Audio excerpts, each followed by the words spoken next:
আসসালামু আলাইকুম এভরিবডি, কেমন আছেন সবাই? আশা করি আমরা সবাই ভালো আছি। আজকে আমরা গার্ডিয়ানদের নিয়ে মিটিং করছি, ছোট ছোট বাচ্চাদের গার্ডিয়ানেরা। সো আমরা মিটিং এর এক পর্যায়ে আমরা একটা বিষয় নিয়ে রিয়েলাইজ করতে পারলাম যে এক্স্যাক্টলি দেখুন, আমরা এই যে বাচ্চাদেরকে বই পড়াচ্ছি বা ইংলিশ টকিং করানো প্র্যাকটিস করাচ্ছি, ওকে, সেটা আর্টিফিশিয়াল একটা স্টাইল। মূলত ল্যাঙ্গুয়েজটা কিন্তু আসলে ন্যাচারাল প্রসেস। একটা বাচ্চা সে যে এনভায়রনমেন্টের ভিতর দিয়ে চলে বা বড় হয় বা যে যে কথাগুলো শোনে, এগুলোকে যদি আসলে এক্স্যাক্টলি ইংলিশে আনা যায়, তাহলে ওরা কিন্তু একটা পজিটিভ এনভায়রনমেন্ট পায়। তো সেক্ষেত্রে দেখুন, বাংলাদেশের ক্ষেত্রে বেশিরভাগ বাচ্চারাই কিন্তু বাসায় আম্মুদের সাথে বেশি সময় পায়, রাইট? তো সেক্ষেত্রে দেখুন, আপারা যদি বা বাচ্চার মায়েরা যদি ইংলিশ বলে, রাইট, অটোমেটিকলি কিন্তু বাচ্চারা ন্যাচারালি কিন্তু ইংলিশ বলতে পারবে। সো আমাদের মিটিং এর এক পর্যায়ে আমরা সিদ্ধান্ত নিলাম যে আমরা মাঝে মধ্যে আমরা এই যে বইটা, basic spoken mother and child, right, এই বইটা নিয়ে আমরা ক্লাস করব, আমরা প্র্যাকটিস করব। নেক্সট হয়তো আমি এই বইটার সকল গার্ডিয়ান আপাকে আমি প্রোভাইড করব। আশা করি আমাদের এখানে যারা আছি এরা সবাই ইংলিশের উপরে ভালো দক্ষতা অর্জন করবে। সো তার ধারাবাহিকতায় আমি আজকে একটু আলোচনা করব। How are you everybody? We are fine, right? Very good. আমরা বাসায় বাচ্চাদের সাথে ইংলিশ বলবো তো? Yes, very good. আমরা সবাই একটু প্র্যাকটিস করি। উঠে পড়ো, ওয়েক আপ। উঠে পড়ো, উঠে পড়ো, বিছানা ছাড়ো, লিভ ইওর বেড। বিছানা ছাড়ো, বিছানা ছাড়ো। ভেরি গুড, তাই না? সবাই কিন্তু ভালো বলতে পারে। ওকে, রেডি হও, বি রেডি। রেডি হও, রেডি হও, মেক দ্য বেড। বিছানা ঠিক করো, বিছানা ঠিক করো, বিছানা ঠিক করো। তাড়াতাড়ি এসো, কাম ফাস্ট। তাড়াতাড়ি আসো, তাড়াতাড়ি আসো। আচ্ছা, go to restroom, that's mean go to toilet, right? বাথরুমে যাও, বাথরুমে যাও, টয়লেটে যাও। ব্যাস, ভেরি গুড, একই কথা, রাইট?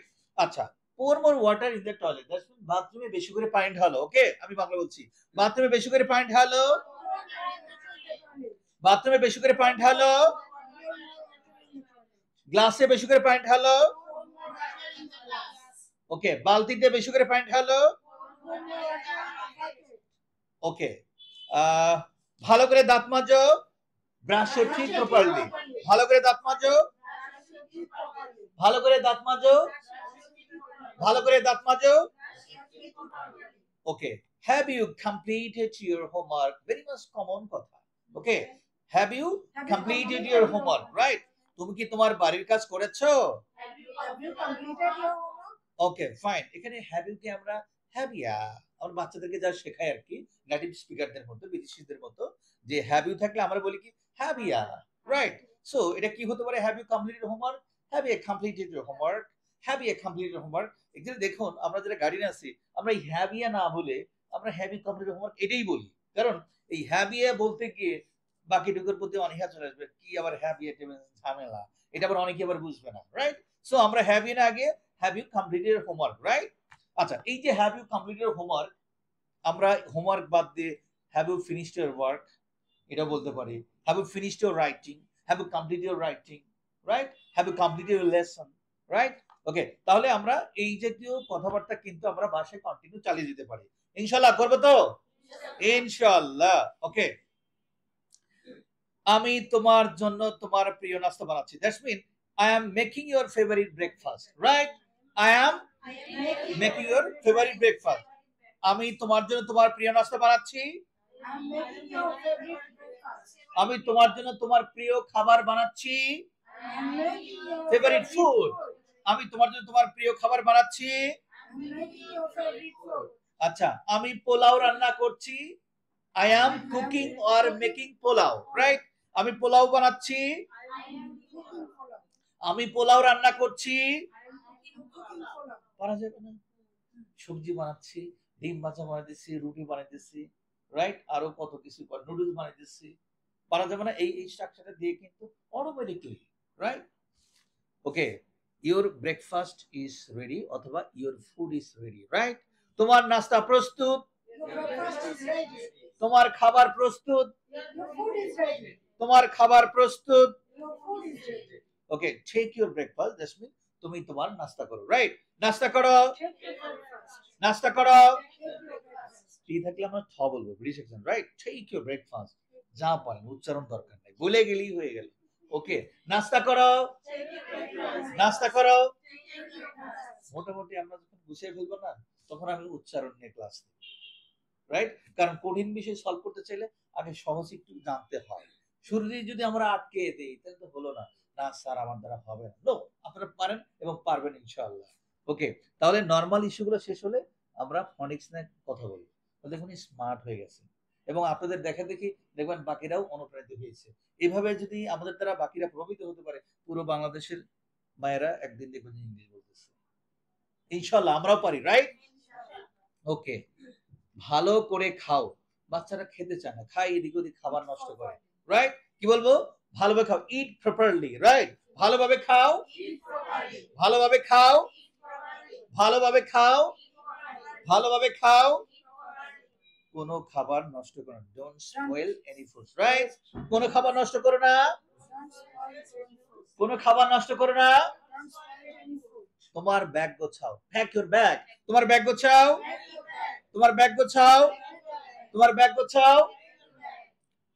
আজকে আমাদের মাদার এন্ড চাইল্ড এ পর্যন্তই। হ্যালো এভরিবডি, আমরা আরেকদিন আবার এই বিষয় নিয়ে কথা বলবো। সে পর্যন্ত আমরা ভালো থাকি, বাই। আসসালামু আলাইকুম এভরিবডি, কেমন আছেন সবাই? আমরা ক্লাস করতে করতে আমাদের একটা বিষয় মনে পড়ে গেল, সেটা হলো দেখুন আমাদের বিশেষ করে বাঙালি বাচ্চাগুলো কিন্তু এরা কিন্তু মোটেও ডিসিপ্লিনের মধ্যে নাই, এবং বিশেষ করে পরিষ্কার পরিচ্ছন্নতা। এবং দেখুন এখন বৃষ্টির সিজন কিন্তু, রাইট? তো এই যে আমাদের বাসা বাড়িতে দেখা যায় যে আমরা বাথরুমের জানলা দিয়ে বা রান্নাঘরের জানলা দিয়ে কিন্তু বিভিন্ন ধরনের খাবারের উচ্ছিষ্ট বা বিভিন্ন ময়লা ঝুটা এটা ওটা কিন্তু আমরা কিন্তু বাইরে নিক্ষেপ করছি। তো দেখা যায় যে আমাদের বাসাবাড়ির আশেপাশের গলিগুলোতে গেলে, চিপাই চিপাইতে গেলে আমরা লক্ষ্য করি যে অসংখ্য ময়লা আবর্জনা ওখানে কিন্তু পড়ে আছে, রাইট? এবং এখন যেহেতু বৃষ্টির সিজন, ওই ময়লার ভিতরে দেখা গেল যে আপনার পানি পড়ে আছে, ওখানে কিন্তু ডেঙ্গু মশা কিন্তু ডিম পাড়ছে। ওকে, যার ফলে কিন্তু মশার উপদ্রব বেড়ে যাচ্ছে। আর এই মশার কামড়ে কিন্তু আমাদের দেশে প্রতি বছরে 2-3 হাজার মানুষ কিন্তু কে মারা যায় এবং সর্বস্ব হারায়, রাইট? তো এক্স্যাক্টলি দেখুন, আমরা নিজে যদি চেঞ্জ হই তাহলে আমাদের দেখে দেখি কিন্তু বাকিরাও কিন্তু চেঞ্জ হবে।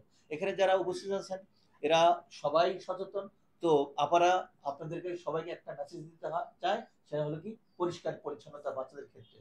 আচ্ছা আপা, আপনি যদি কিছু বলেন এই ব্যাপারে যে আমরা কি করতে পারি। আমরা আমাদের বাসায় যে বাচ্চাগুলো আছে তাদের ডিসিপ্লিন সম্পর্কে প্রথম মানে কথাটাই হচ্ছে যে আমার বাসা থেকে বাইরে কোনো ওয়েস্টেজ যেন বাইরে আমি জানালা দিয়ে না ফেলি। আমার আমার বাচ্চাকে যদি আমি ঘর থেকে শেখাতে পারি যে তুমি ময়লাটা ঘরে ফেলো, বাইরে না। ঘরে বিন আছে, বিনে ময়লাটা ফেলবে, এটা হচ্ছে ফার্স্ট। তাদের হচ্ছে পরিষ্কার পরিচ্ছন্নতার যে বিষয়ে তাদের জ্ঞান দেওয়া, সেটা হচ্ছে ফার্স্ট কিন্তু আমাদের ঘর থেকে আমরা শুরু করব।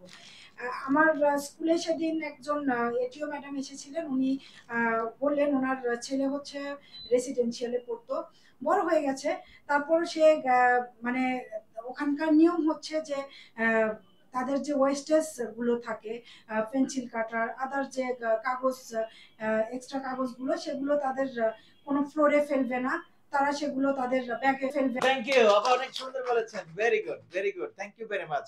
ডিয়ার ভিউয়ার্স, দেখুন আপা যে বিষয়টা আলোচনা করলো, সো এক্স্যাক্টলি দেখুন আমাদের শুধু রাজনৈতিক, পুলিশিং, ডিসিপ্লিন এগুলো হলেই হবে না, আমাদেরকে পার্সোনালি কিন্তু ঘরে ঘরে সবাইকে সচেতন হতে হবে, রাইট?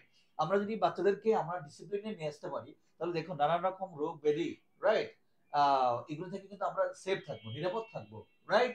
সো আমরা সবাই সচেতন থাকি, পরিষ্কার পরিচ্ছন্ন থাকি, রোগ মুক্ত বাংলাদেশ গড়ি। Thank you, thank you. আবার কথা হবে, দেখা হবে।